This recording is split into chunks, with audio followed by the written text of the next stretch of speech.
إن في خلق السماوات والأرض واختلاف الليل والنهار والفلك التي تجري في البحر بما ينفع الناس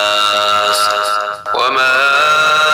أنزل الله من السماء من ماء فأحيا به الأرض بعد موتها وبث فيها من كل دابة وتصريف الرياح والسحاب المسخر بين السماء والأرض لآيات لقوم يعقلون۔ بے شک آسمانوں اور زمین کی تخلیق میں، رات دن کے لگاتار آنے جانے میں، ان کشتیوں میں جو لوگوں کے فائدے کا سامان لے کر سمندر میں تیرتی ہیں، اس پانی میں جو اللہ نے آسمان سے اتارا اور اس کے ذریعے زمین کو اس کے مردہ ہو جانے کے بعد زندگی بخشی اور اس میں ہر قسم کے جانور پھیلا دیے، اور ہواؤں کی گردش میں، اور ان بادلوں میں جو آسمان اور زمین کے درمیان تابع دار بن کر کام میں لگے ہوئے ہیں، ان لوگوں کے لیے نشانیاں ہی نشانیاں ہیں جو اپنی عقل سے کام لیتے ہیں۔ ومن الناس من يتخذ من دون الله أندادا يحبونهم كحب الله والذين آمنوا أشد حبا لله ولو يرى الذين ظلموا إذ يرون العذاب أن القوة لله جميعا وأن الله شديد العذاب۔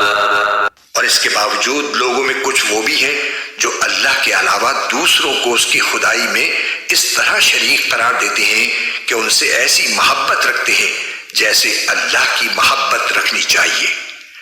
اور جو لوگ ایمان لا چکے ہیں وہ اللہ ہی سے سب سے زیادہ محبت رکھتے ہیں۔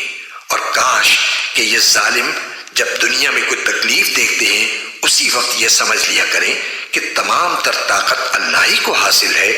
اور یہ کہ اللہ کا عذاب آخرت میں اس وقت بڑا سخت ہوگا۔ إذ تبرأ الذين اتبعوا من الذين اتبعوا ورأوا العذاب وتقطعت بهم الأسباب۔ جب وہ پیشوا جن کے پیچھے یہ لوگ چلتے رہے ہیں اپنے پیروکاروں سے مکمل بے تعلقی کا اعلان کریں گے، اور یہ سب لوگ عذاب کو اپنی آنکھوں کے سامنے دیکھ لیں گے، اور ان کے تمام باہمی رشتے